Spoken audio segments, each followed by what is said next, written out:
Olá, o nosso grupo ele vai abordar a insuficiência cardíaca e ele é formado pela Bárbara, Natália, Juliane e eu, Natasha.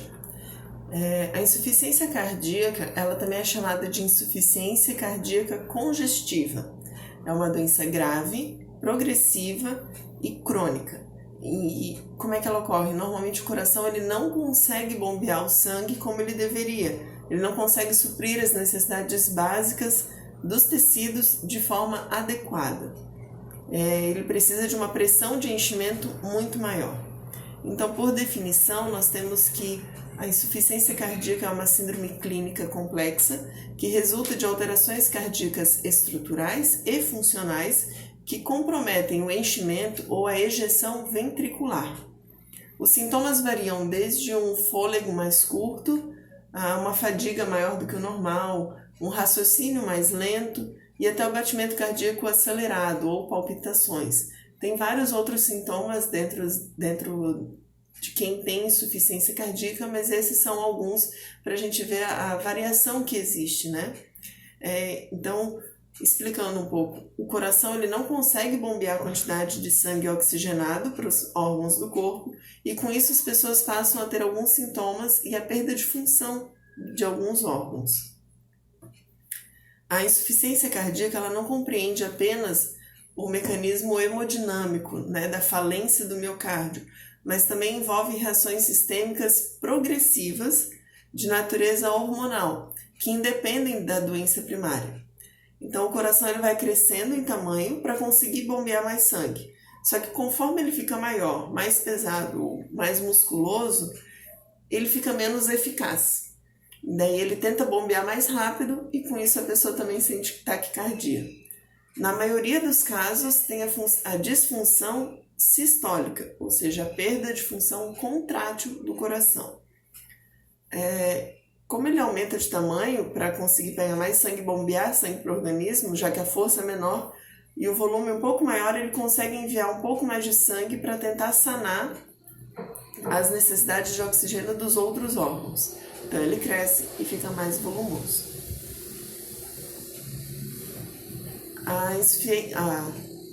Com a insuficiência cardíaca, o coração ele envia mais sangue para os principais órgãos, como o cérebro, e ele diminui a quantidade em outros, né, que ele identifica como talvez menos importantes, mesmo sendo muito importantes, como rins e o intestino.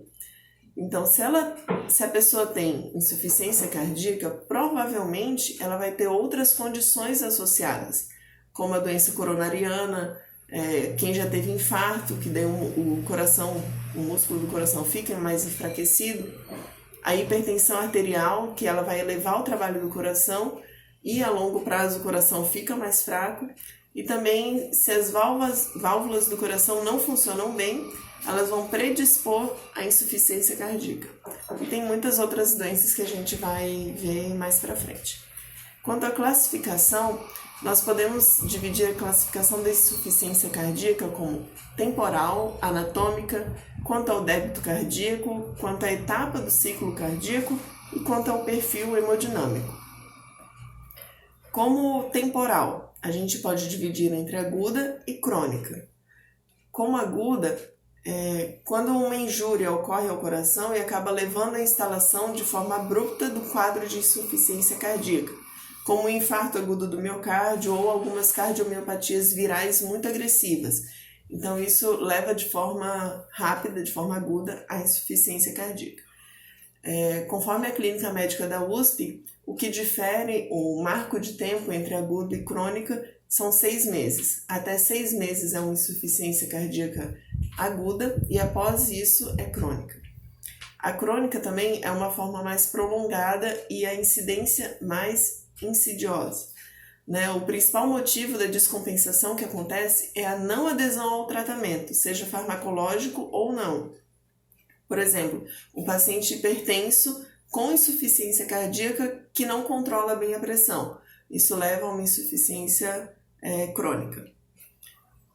Dividindo de forma anatômica, ela pode ser uma congestão sistêmica ou uma congestão pulmonar. Ou seja, pode ser uma insuficiência do ventrículo direito ou uma insuficiência do ventrículo esquerdo.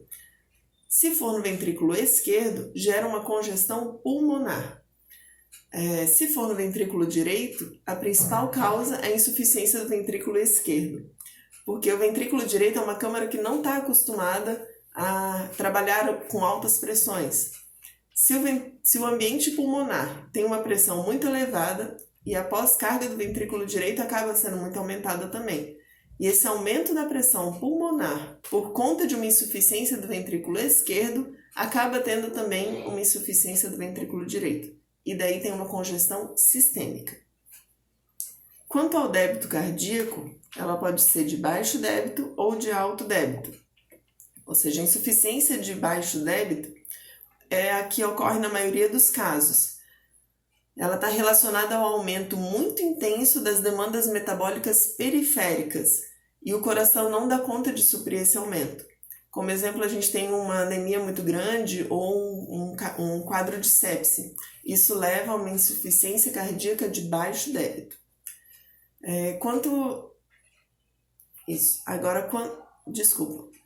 Isso leva a uma insuficiência cardíaca de alto débito. A insuficiência de alto débito está relacionada ao aumento muito intenso das demandas periféricas e o coração não consegue suprir esse aumento, como o quadro de anemia ou o quadro de sepse. Leva ao alto débito. E a de baixo débito é a que ocorre mais comumente, quando o coração não consegue manter o débito cardíaco adequado. Quanto à etapa do ciclo cardíaco, pode ser relacionada à fração de ejeção, o tamanho do coração ou a bulhas. Pode ser uma disfunção sistólica ou diastólica.